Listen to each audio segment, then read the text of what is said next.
Friends இதான் கூப்பணி பார்த்துக்கோங்க. பையனியை நம்ம காய்ச்சி அத்தை வந்து நமக்கு கூப்பணி பண்ணிகிட்டு இருக்காவ. இது வந்து இதுக்கப்புறம் ஸ்டேஜ் வந்து கருப்பட்டி ஒரு 8 கருப்பட்டி வரும். 1 லிட்டர் தான் நமக்கு 1 கிலோ தான் கிடைக்கும் நமக்கு. இது எத்தனை லிட்டரு இதில் ஊற்றிருப்பிய? 10 லிட்டருண்ணே. 10 லிட்டரில் 1 கிலோ தான் கிடைக்கும் பார்த்துக்கோங்க. சுத்தமான பண வெல்லம் இது. அதனால் சீனியை யூஸ் பண்ணுறதுக்கு பதிலாக கருப்பட்டியை யூஸ் பண்ணுங்கள். கருப்பட்டியை வந்து உடலுக்கு ரொம்ப நல்லது. ஏகப்பட்ட மருந்துக்கு ஆகும். அதனால் நீங்கள் கருப்பட்டியை யூஸ் பண்ணுங்கள். அது உடலுக்கு ரொம்ப நல்லது. இதான் கூப்பணியை பாருங்க. லைட்டாக காட்டு, நல்லா காட்டு. இதாவது பார்த்தீங்களா, இதுக்கப்புறம் உள்ள ஸ்டேஜ் வந்து கருப்பட்டி நல்லா கட்டி ஆகணும். இது வந்து குழுன்னு இருக்கும். இதில் வந்து நல்லா பொரிக்கடலை போட்டு நீங்கள் விரவி சாட்டினா வேறு லெவலாக இருக்கும். இந்த இப்படி கூப்பணி இதாகுதா ஆகும்போது அந்த சீனிக்கிழங்கெல்லாம் உள்ளே போட்டு எடுத்து சாப்பிட்டீங்கன்னா அதுவும் வேறு லெவலாக இருக்கும்.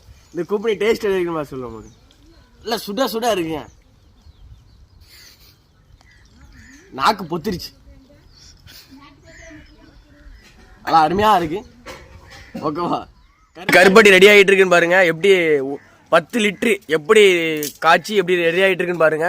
எங்கள் அத்தை வந்து கருப்பட்டியோட பயன்கள் மருந்துக்கு எதுக்கெல்லாம் யூஸ் பண்ணோம் அப்படின்ட்டு அத்தை சொல்லுவாங்க. அது இந்த குழந்தை பத்த ஆட்களுக்கு இந்த சுக்கு மிளகு நறுக்குமலா எல்லாம் வச்சு இடித்து உருண்டை பிடிச்சி கொடுத்தா அது சுக்கு காயம் ஓமக்காயம் அது நல்லா உடம்புக்கு நல்லது.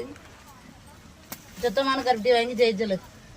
இது வந்து குழந்தை பத்தவங்களுக்கு ரொம்ப நல்லதுங்க. இந்த மாதிரி நீங்க பண்ணி சாப்பிடுங்க.